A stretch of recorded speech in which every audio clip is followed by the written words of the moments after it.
something about long drives through the middle of nowhere that makes even the most ordinary places feel unsettling. That night I'd been on the road for nearly 10 hours, crossing lonely stretches of desert and farmland. My GPS had rerouted me after an accident closed the main interstate, and by midnight, I found myself on a narrow 2-lane highway with no towns, no gas stations, and no sign of life for miles. When I finally spotted a glowing neon sign, Motel vacancies, my relief was immediate. I pulled into the cracked parking lot, headlights sweeping across a row of tired, low buildings. The motel looked like it hadn't been updated since the 70s. A flickering office sign buzzed above a single glass door, and beyond it I could see a cluttered counter and shelves lined with old brochures. Inside, the air smelled faintly of cigarettes and something musty, like wet carpet. A man stood behind the counter, older, with thinning gray hair and a wrinkled button-up shirt. He greeted me with a polite but oddly stiff smile. "Late night, huh?" he said, sliding a sign-in sheet across the counter. "Yeah," I replied, scribbling my name. "Just need a place to crash for the night." He nodded slowly, eyes flicking over me in a way that made me uncomfortable, like he was sizing me up. Then he reached under the counter and placed a brass key on the desk. Not a plastic card, not a modern swipe, an actual old-fashioned brass key, heavy and tarnished, attached to a dark tag with a number scratched into it. 12. Room 12, he said. "Down the left, last one at the end." I hesitated. The key looked strange, older than the others hanging on hooks behind him. The number wasn't printed. It was hand-carved, the edges uneven, like it had been scratched in a hurry. Still, I took it. I was too tired to argue. Outside, the air was cool and silent. My footsteps echoed against the concrete walkway as I made my way down the row of rooms. Each door looked the same, peeling paint, dented metal numbers screwed in place, until I reached the very last one. Room 12. The number wasn't screwed in like the others. It was scratched directly into the wood, the grooves deep and dark. I told myself it didn't matter. A room was a room. I slipped the key into the lock, turned it, and stepped inside. The air was stale, heavier than outside, as though the room hadn't been opened in years. The carpet was threadbare, the wallpaper yellowed with age. A single lamp buzzed dimly in the corner, casting shadows across the walls. I set my bag down and shut the door behind me. The lock clicked louder than it should have. And then, before I could even cross the room, something caught my eye. On the nightstand beside the bed was another brass key, identical to the one in my pocket. Same dark tag, same scratched number. 12. I froze. My first thought was that maybe the motel clerk had made a mistake. Maybe every room had the same key on the nightstand as some kind of backup. But when I held the one from my pocket against the one lying there, I saw they weren't just similar. They were identical. The scratches, the weight, the way the tag was chipped in one corner. It was like holding a mirror image. A chill slid down my spine. I slipped both keys into my pocket, telling myself it didn't matter. I was tired. I needed sleep. That was all that mattered. But sleep didn't come easy. I lay in the creaking bed, staring at the ceiling, listening to the hum of the old lamp. Outside, the parking lot was silent. Too silent for a place that supposedly had vacancies. I hadn't seen a single other car when I arrived. Around 2 a.m., I woke to a sound that made my skin crawl. Whispering. At first I thought it was coming from the room next door. A low murmur, rising and falling, just loud enough that I could tell it was speech, but not clear enough to make out the words. I sat up, holding my breath, straining to listen. The voices weren't coming from outside. They were coming from inside the room. The whispers seemed to seep from the walls themselves, sliding along the cracks in the wallpaper, curling into the air above me. I turned on the lamp, but the sound didn't stop. I pressed my ear against the wall. Nothing. Moved to the bathroom. Still nothing.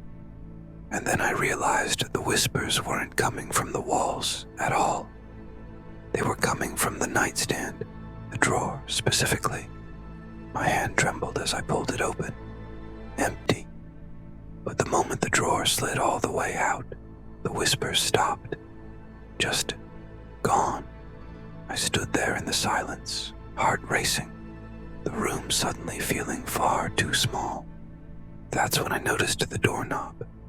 It was turning, slowly, deliberately. Someone was trying to come in. The metallic rattle of the doorknob made my chest tighten. At first, I thought maybe it was the clerk. Maybe he'd given me the wrong room. Maybe he was checking in. But the way the knob inched left and right, slow and deliberate, felt wrong. Like whoever was out there wasn't trying to get in, but testing how long it would take me to notice. Hello? My voice cracked in the stillness. The knob froze. I waited, pulse hammering in my ears. After a few seconds, the pressure released, and the knob clicked back into place. I rushed forward and threw the deadbolt, then pressed my ear to the wood. Nothing. Just silence. I told myself I was safe, but when I turned back to the room, my stomach dropped. The second key, the one I'd left on the nightstand, was gone. My pocket felt suddenly heavy, as if the remaining key inside it had doubled in weight. My throat went dry. Someone had been inside.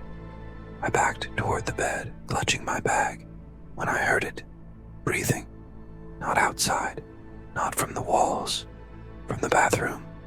A slow, ragged inhale, followed by a wet exhale. I forced myself to step closer, each creak of the carpet impossibly loud. The bathroom door was slightly ajar, a sliver of darkness beyond.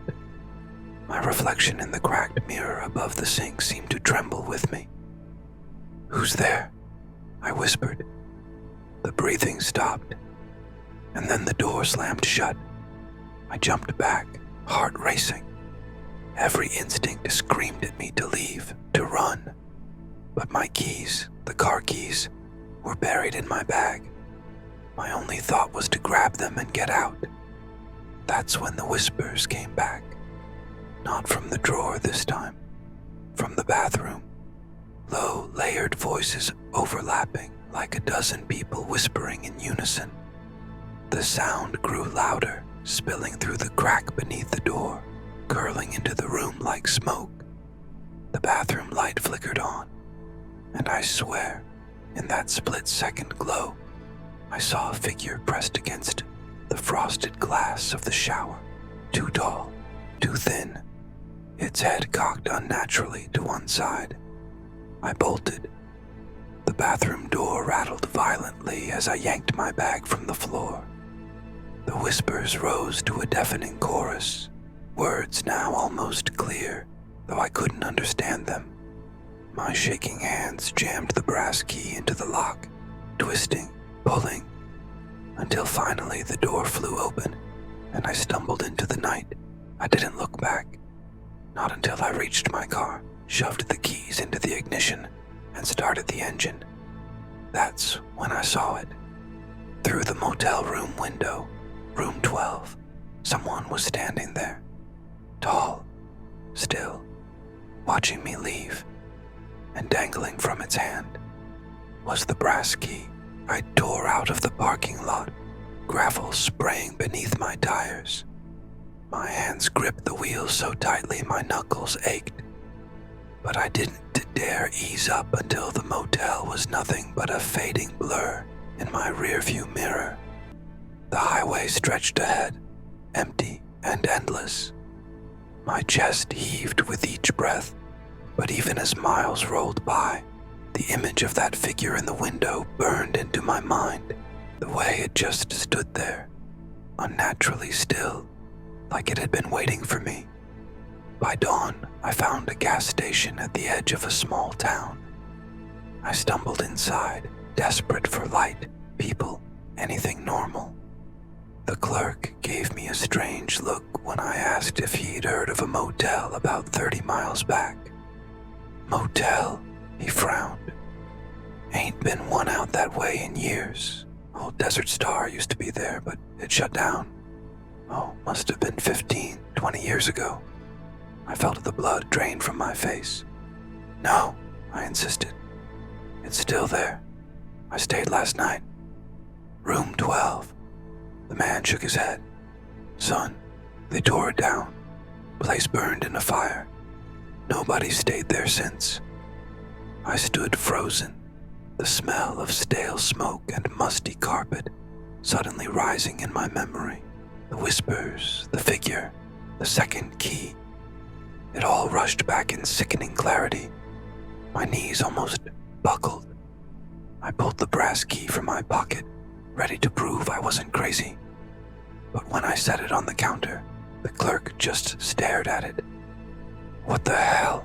He muttered, picking it up. His fingers trembled as he turned it over, eyes wide. This came from the Desert Star. I remember. My uncle stayed there once, way back.